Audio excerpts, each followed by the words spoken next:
Həzrət Osman ibn Affan radiyallahu anh İslam tarixində həyanın, səxavətin və səssiz xidmətin ən parlaq simalarından biridir. O, Qureyş qəbiləsinin Bəni Umeyyə qolunanı idi. Cahiliyyə dövründə belə əxlaqı, yumşaq xasiyyəti və təmiz həyatı ilə tanınırdı. İçki içməz, pis söz danışmaz, insanları incitməkdən çəkinərdi. Zəngin idi, lakin qəlbi dünyaya bağlı değildi. Peyğəmbərimiz Həzrət Muhammed sallallahu aleyhi və səlləm dəvəti ona çatdıqda, Həzrət Osman radiyallahu anh tərəddüd etmədən İslamı qəbul etdi. O, İslamı qəbul edən ilk səhabələrdən biri oldu. İmanını gizlətmədi, lakin səs-küy ilə də nümayiş etdirmədi. Onun imanı sakit, amma dərin idi. Müşriklərin zülmü artdıqda, Həzrət Osman radiyallahu anh imanının əvəzini ağır ödəyənlərdən oldu. O, həyat yoldaşı Ruqeyyə ilə birlikdə Həbəşistana hicrət etdi. Beləliklə, Allah yolunda ailəsi ilə hicrət edən ilk müsəlmanlardan biri oldu. Peyğəmbərimiz sallallahu aleyhi və səlləm onun haqqında belə buyurmuşdu. Lutdan sonra ailəsi ilə birlikdə hicrət edən ilk şəxs Osmandır. Ruqeyyə radiyallahu anh vəfat etdikdən sonra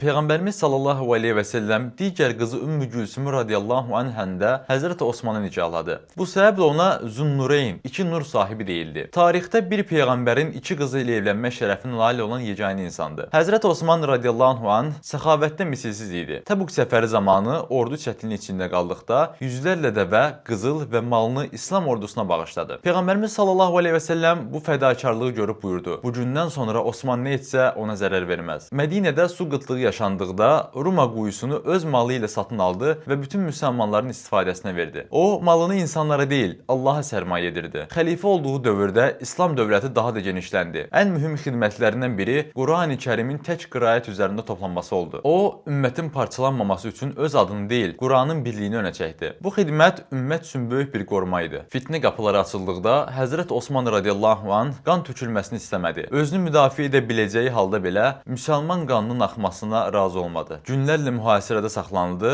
susuz buraxıldı. Lakin o, səbr etdi və geri çəkilmədi. Beləliklə, Hicri 35-ci ildə Qurani Kərim oxuduğu halda şəhid edildi. Axan qanı Musafin üzərinə damladı. Həyatı Quranla keçdi, şəhadəti də Quranla oldu. Həzrət Osman ibn Affan radiyallahu anh səs çıxarmadan ən böyük işləri görənlərin adıdır. O, gücünü səxavətlə, hakimiyyətini həya ilə, imtahanını səbirlə daşıdı. Onun həyatı bizi öyrədir ki, bəzi fədakarlıqlar səssiz olar, amma təsiri əsrlər boyu davam eder.